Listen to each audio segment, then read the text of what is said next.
চমৎকার এই ডিজাইনের সালোয়ারটা কিভাবে সেলাই করবেন জেনে নিন। 15 থেকে 16 ইঞ্চি লম্বা এবং 5 থেকে 6 ইঞ্চি চওড়া একটি কাপড় কোনাকুনিতে ভাঁজ দিয়ে এই নিয়মে সেলাই প্রিন্টেড করে নিতে হবে। তো আধা ইঞ্চি পর পর একটা করে প্রিন্টেড করে পুরো কাপড়টা প্রিন্টেড করে নিতে হবে। এরপর কাপড়টা মাঝ বরাবর ভাঁজ দিতে হবে এবং ভাঁজ বরাবর কাটিং করে নিতে হবে। এবার এই পাটিশের দুই পাশে আমাদের লেস সেট করে নিতে হবে। পাটিশের সোজা দিকটা উপরের দিকে রাখবো এবং লেসের সোজা দিকটা নিচের দিকে রেখে এই নিয়মে 1 সমান করে একটা লেস লাগিয়ে নেব।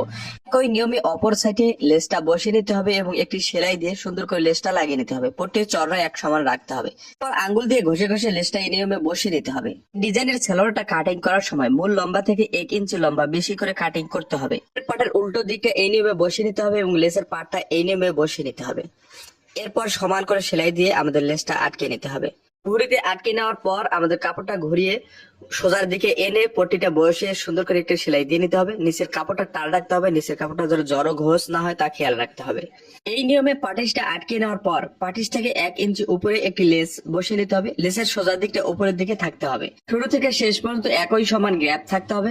মুহুরির কাপড়টা লেস বরাবর ভেঙে আমরা লেসটা আটকানোর সময় যে সেলাইটা দিয়েছি এই সেলাইয়ের উপরে উপরে একটা সেলাই দিতে হবে। এরপর কাপড়টা ঘুরিয়ে ওপেন করে একটি টপ সিন দিয়ে নিতে হবে। তো এই নিয়মে আমাদেরকে 3টা লেস লাগিয়ে নিতে হবে। মাপ ধরে সেলাই দিয়ে নিতে হবে। পেজে নতুন হয়ে থাকলে পেজটা ফলো করুন, ভিডিওটা ভালো লাগলে শেয়ার করুন। ধন্যবাদ।